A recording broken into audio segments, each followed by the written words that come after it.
कि कांग्रेस एक बड़ी पार्टी देश की तो है ही। खास करके राहुल गांधी जिस तरह से लगातार मेहनत कर रहे हैं पूरे देश में, तो खास तौर से तीन तीन चार लोग हैं। माननीय राहुल गांधी जी, श्रीमती सोनिया गांधी जी, खड़गे साहब और प्रियंका गांधी जी। तो ये चारों में से अभी तक हमारी किसी से बात नहीं हुई नहीं, है। आपकी बातों से लग रहा है कि देर सवेर आप कांग्रेस के साथ चले जाएंगे, अगर कांग्रेस के साथ लगातार आपकी बातचीत चल रही। नमस्कार, आप देख रहे हैं 4 PM और मैं हूं अभिषेक मिश्रा। देखिए, इस वक्त हमारे साथ पूर्व केंद्रीय मंत्री नागमणि हैं और इनके साथ इनसे आज जो सवाल होगा वो सवाल ये होगा कि कुछ जानकारी हमारे पास है, पता नहीं नागमणि जी ब्रेकिंग न्यूज देते हैं नहीं देते हैं। जानकारी ये है कि पूर्व केंद्रीय मंत्री नागमणि कांग्रेस का दामन थामने वाले हैं, ऐसी जानकारी हमारे पास है। सर, सबसे पहले तो आपसे यही सवाल होगा कि जानकारी हमारी सही है? देखिए, हमारे पिता अमर शहीद जगदेव प्रसाद जो सामाजिक न्याय और धर्मनिरपेक्षता की लड़ाई लड़ते हुए शहीद हुए, और इसीलिए उनको पहले बिहार का लेनिन कहा जाता था, अब भारत का लेनिन कहा जाता है।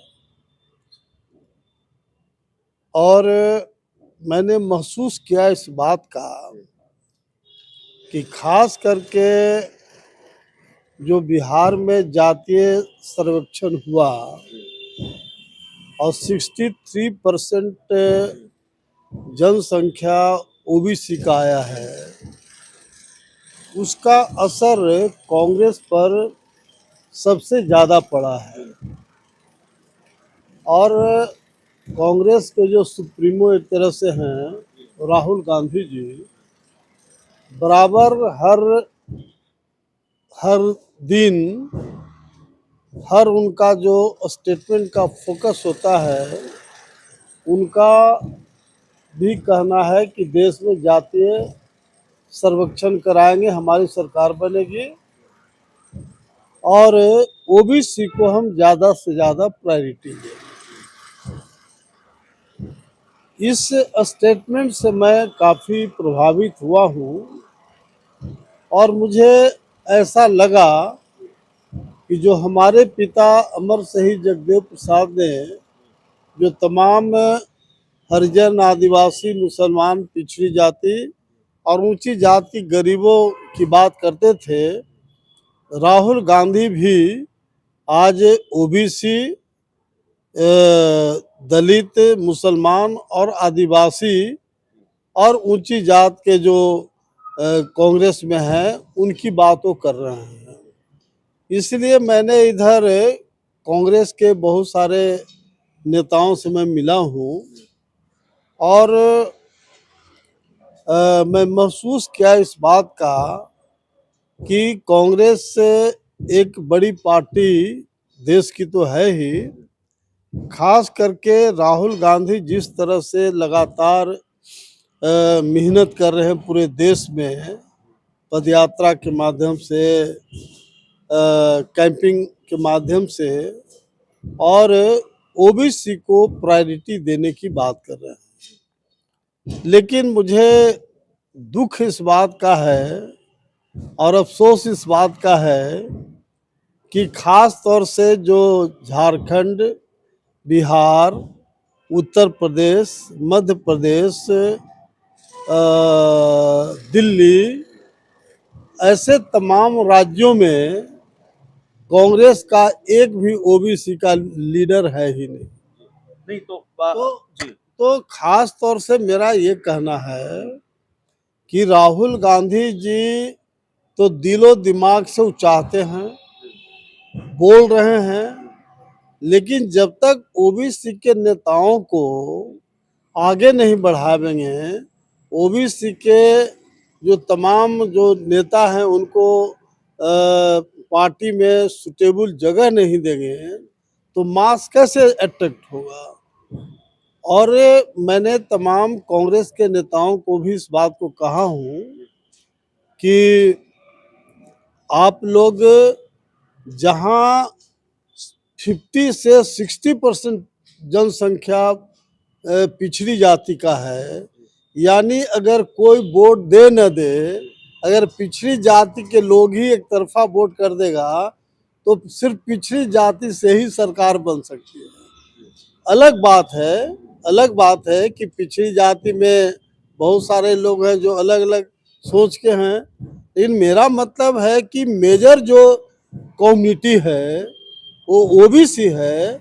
और जहाँ तक हम लोग का सवाल है, पूरे देश में सबसे पहले चारों सदन का सदस्य, लोकसभा, राज्यसभा, एमएलए, एमएलसी, केंद्रीय मंत्री, बिहार मंत्री, तो ये बनने का सौभाग्य मुझे प्राप्त हुआ है। उसके बाद बाबू लालू प्रसाद यादव जी चारों सदन के सदस्य बने।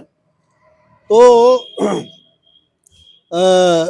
मेरी इच्छा जरूर है, लेकिन अभी तक राहुल गांधी जी से हमारी मुलाकात नहीं हुई हमारी है। खबर यह है, हमारे पास जानकारी है कि कांग्रेस के प्रदेश अध्यक्ष अखिलेश सिंह से भी आपकी लंबी बातचीत हुई है। हाँ, इन लोगों से बात हुई है, लेकिन मेरा मतलब कि पार्टी का ऑथोरिटी जो खास तौर से तीन चार लोग हैं, माननीय राहुल गांधी जी, श्रीमती सोनिया गांधी जी, खड़गे साहब और प्रियंका गांधी जी, तो ये चारों में से अभी तक हमारी किसी से बात नहीं हुई नहीं, है। आपकी बातों से लग रहा है कि देर सवेर आप कांग्रेस के साथ चले जाएंगे, अगर कांग्रेस के साथ लगातार आपकी बातचीत चल रही है। एक आखिरी सवाल हमारा होगा कि आप स्वर्गीय जगदेव प्रसाद के सुपुत्र भी हैं, आपकी एक पहचान यह भी है और सबसे महत्वपूर्ण पहचान है सामाजिक न्याय की जो लड़ाई है उसको उनके बाद किसने आगे बढ़ाया? लालू यादव ने बढ़ाया, कांग्रेस ने बढ़ाया, कौन आगे बढ़ा रहा है उस विरासत को? नहीं, इस पे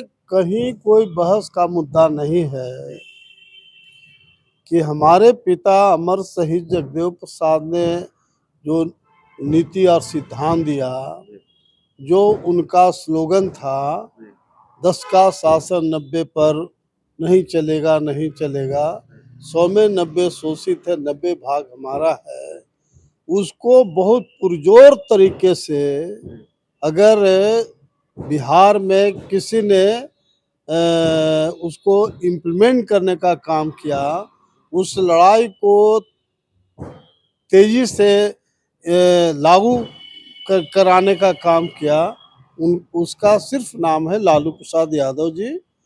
और तेजस्वी यादव जी एक काफ़ी उभरते हुए युवा नेता हैं और पूरे बिहार को उनसे काफ़ी आशा और उम्मीद है।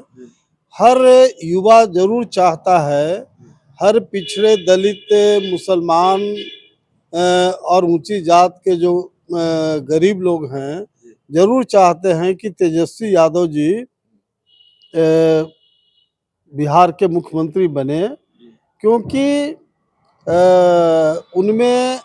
उन्होंने जो घोषणा किया था कि मैं 10 लाख लोग को नौकरी दूंगा, तो हमको लगता है 2.5-3 लाख लोग को तो नौकरी उन्होंने दिया। तो उनके भले ही नीतीश कुमार जी सीएम रहे, लेकिन क्रेडिट आम लोगों में तेजस्वी यादव को ही जाता है। मैं परसों लालू यादव जी के यहाँ गया था, लालू जी से भी मुलाकात हुई, तेजस्वी यादव जी से मुलाकात हुई, और मेरी दिलो इच्छा है कि अभी हमारी पार्टी का निर्णय नहीं हुआ है, क्योंकि कांग्रेस में जो तीनों चारों नेता हैं उन लोगों से मिलेंगे और लालू जी और तेजस्वी यादव जी से मिलेंगे, और जो बातचीत होगा, जो पार्टी के हित में, राज्य के हित में और देश के हित में, वो दो में से कोई एक पार्टी में हम शामिल होंगे। अब डिपेंड करता है कि जब कहाँ सकारात्मक बातचीत जहाँ पार्टी के हित में, राज्य के हित में, देश के हित में जहाँ भी संभव होगा, हम बिल्कुल मान के चलते हैं कि वोट दो तरफ है, बीजेपी अलायंस और इंडिया अलायंस। तो क्योंकि हमारा जो साफ साफ सोच है कि जो हमारे पिता अमर शहीद जगदेव प्रसाद ने जो नीति सिद्धांत दिया है उसके अनुकूल हम काम करें, तो डेफिनेटली है कि इंडिया गठबंधन हमारा प्रायोरिटी है।